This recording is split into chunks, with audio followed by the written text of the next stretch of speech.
మేము ఇస్లాం స్వీకరిస్తే ఉమర్ వదలడు, మీరు అతను కనిపిస్తే వీధుల్లో కూడా ఉండకండి. నీ చెల్లెల్ని మార్చు, ఆమె ఇస్లాం స్వీకరించింది, ఆ తర్వాత ప్రవక్త మహమ్మదు వదలదు గాని.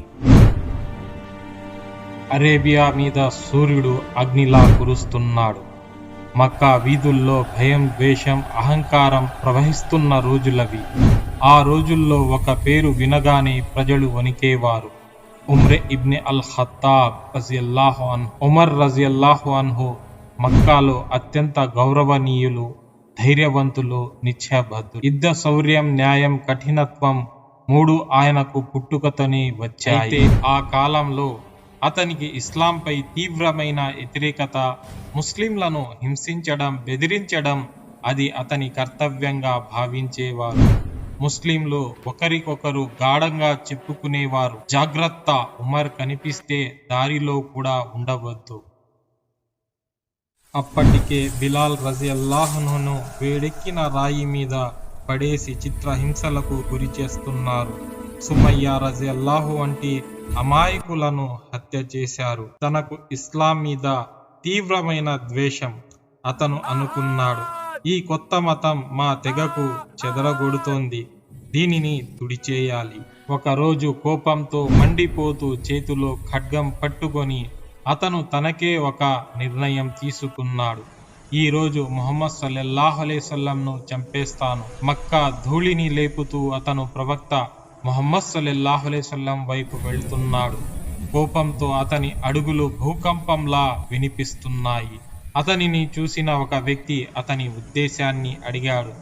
ఉమర్ రజియల్లాహును గర్జించారు, ముహమ్మద్ సల్లల్లాహు అలైహి వసల్లంను చంపడానికి వెళుతున్నాను అని. అప్పటికే ఆ వ్యక్తి ఇస్లాంను స్వీకరించి ఉన్నాడు. దీనిని ఎలా ఆపాలి అని షాక్ అయిపోయాడు. నువ్వు ముందు నీ చెల్లెల్ని మార్చు, ఆమె ఇస్లాం స్వీకరించింది, ఆ తర్వాత ప్రవక్త మహమ్మదు వదలదు గాని. నీ సొంత చెల్లెలు ఫాతిమా మరియు ఆమె భర్త ఇస్లాం స్వీకరించారు. ఉమర్ రజియల్లాహును గుండె ఒక్కసారిగా ఆగిపోయింది. కోపం మరోసారి అగ్నిలా చెలరేగింది. అతను వెంటనే చెల్లి ఫాతిమా ఇంటికి దూసుకు వెళ్ళాడు. అతను తలుపు ఢీ కొట్టగానే లోపల ఖురాన్ చదువుతున్న స్వరం వినబడింది. తలుపు తెరిచిందో ఫాతిమా రజియల్లాహు అన్హు. ఆమె ముఖం భయంతో తెల్లబడిపోయింది. ఉమర్ రజియల్లాహును గద్దించారు, నేను విన్నది నిజమా? మీరు ఇస్లాం స్వీకరించారా? సంఘటన వేడెక్కింది. వాగ్వాదం, కోపం, అరుపులు. చివరకు ఉమర్ రజియల్లాహు తమ చెల్లిని, తమ బావను చితక్కొట్టారు. అయితే వారి ముఖం నిండా రక్తం, వారి చేతుల నిండా రక్తం. అది చూసిన ఫాతిమా రజియల్లాహు ధైర్యంగా ముందుకు వచ్చి చెప్పింది, నిజమే అన్నయ్య, మేము ఇస్లాం స్వీకరించాము. అల్లా తప్ప ఎవరికి భయపడము. మా ప్రాణాలనైనా విడుస్తాం గాని ఈ ధర్మాన్ని వీడము అని అంది. ఈ మాటలు ఉమర్ రజియల్లాహు హృదయాన్ని కోశాయి. అతను చెల్లి రక్తాన్ని చూసి శాంతించాడు.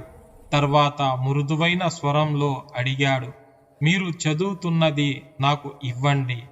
ఫాతిమా రజియల్లాహును చెప్పింది, నువ్వు ముందు పోయి స్నానం చేసి ఆ రక్తపు చేతులను తుడుచుకునిరా. నువ్వు పవిత్రం కావాలి, ఆ తర్వాతనే చదవగలవు. ఉమర్ రజియల్లాహును తిరిగి దేహం పవిత్రం చేసుకుని వచ్చారు. తర్వాత ఆమె ఖురానులోని సూరే తాహా వాక్యాలను ఇచ్చింది. ఉమర్ రజియల్లాహు వారు ఒక్క వాక్యం చదవగానే, మేము ఈ ఖురాన్ను నీకు కష్టంగా ఉండేందుకు దింపలేదు. అతని చేతులు కంపించాయి, హృదయం కరిగిపోయింది. ఆ మాటల్లో అల్లా మహిమ, దయ, ప్రేమ కనిపించాయి. అతను కన్నీళ్లతో మారాడు. ఇది మానవుడి మాట కాదు, ఇది నిజంగా అల్లా వాక్యమే. ఈ విధంగా సూరే తాహాలోని కొన్ని వాక్యాలను ఉమర్ రజియల్లాహు వారు చదివారు. ఆ క్షణమే ఉమర్ రజియల్లాహు లేచారు. ఖడ్గం ఇప్పుడు కోపం కోసం కాదు, నిజం కోసం పట్టుకున్నాను. నన్ను ముహమ్మద్ సల్లల్లాహు అలైహి వసల్లం వద్దకు తీసుకువెళ్ళండి. ఉమర్ రజియల్లాహును ఇస్లాం స్వీకరించిన తర్వాత ముస్లిం ప్రపంచానికి శాశ్వతంగా మార్చింది. సోదరులారా, ఈ వీడియోను మీరే చూడడం కాకుండా ఇతరులకు షేర్ చేసి ఈ పుణ్య కార్యాలలో పాల్గొనండి.